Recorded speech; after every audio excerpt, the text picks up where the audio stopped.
bet you're wondering how I got into this mess, and how it relates to the craft I'm about to show you.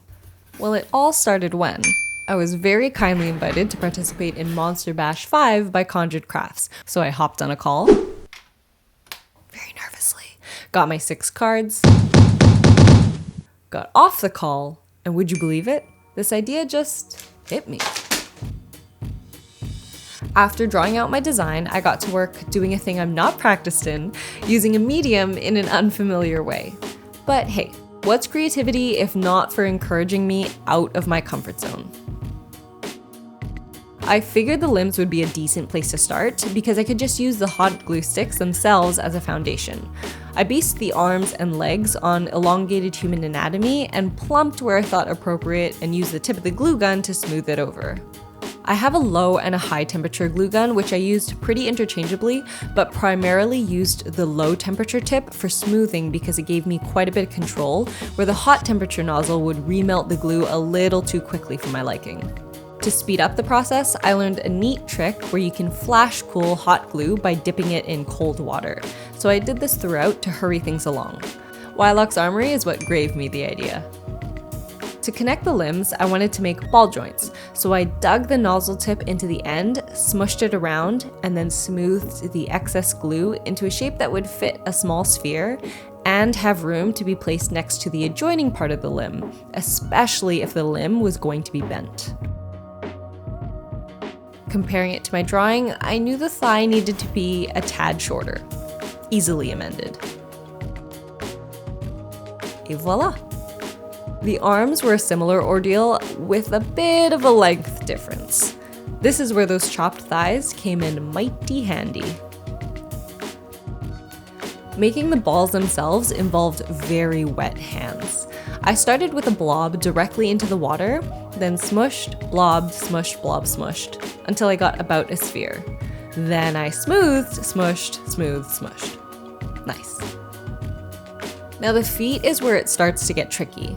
Since I wanted them to have a more precise scythe shape to them, I decided to draw them on parchment first, then tried my best to color in the lines with the glue, layer at a time. Then I peeled it off, flipped it over, and mirrored my layering before smoothing it all down. I gingerly built up the thinnest part of the foot and used the tip of the nozzle to try and differentiate the blade from the bulk, and then dug the sphere hole.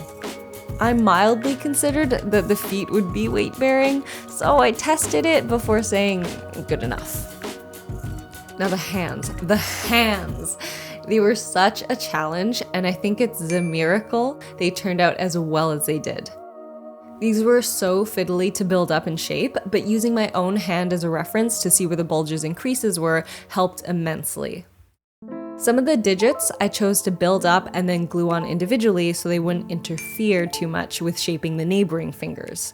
And then for the nails, I pinched while the glue was still warm to give them a thinner, gnarly appearance.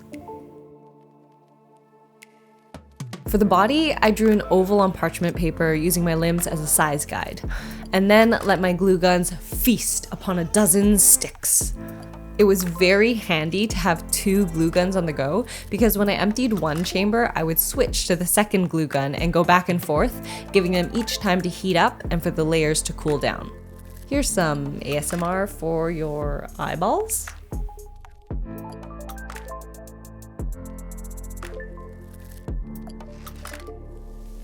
I then realized the body was going to weigh too much to be held up by some spindly, spidery supports. So I took a deep sigh before starting to melt away at my work. I will say though that the beautiful thing about going with the flow of art and leaning into your mistakes is that it can really open you up to possibilities. And in this case, I opened it up by carving a creepy cavernous core to convey a carry-on cage cavity. Cool. The shavings also end up coming in handy later. To give my monster its fleshy shawl, I once again started 2D, scraping glue over the parchment paper. Then I tested the length and glued it on, cutting when necessary to make shaping it to the body easier. For the lumps, I put small blobs and then poked and prodded at them as they were cooling to give them an even bumpier appearance.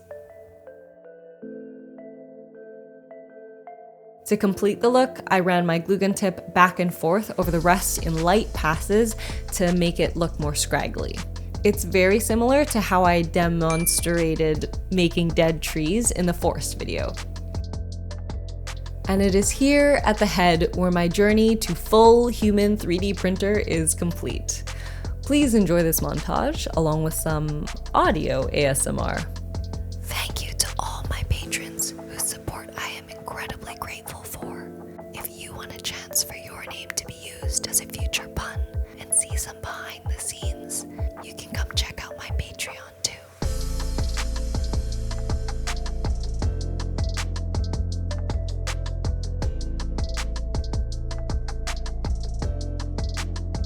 So here is where we'll freeze up because I really didn't have a vision for the paint job. So while I stare if I could get your help in naming this gangly ghoul, then please give me your suggestions in the comments. I tried the bloody approach with a heavy dark red Mod Podge base coat, then the fleshy approach, and in the end leaned hard into the pipe motif. Adding those copper elements made it just right.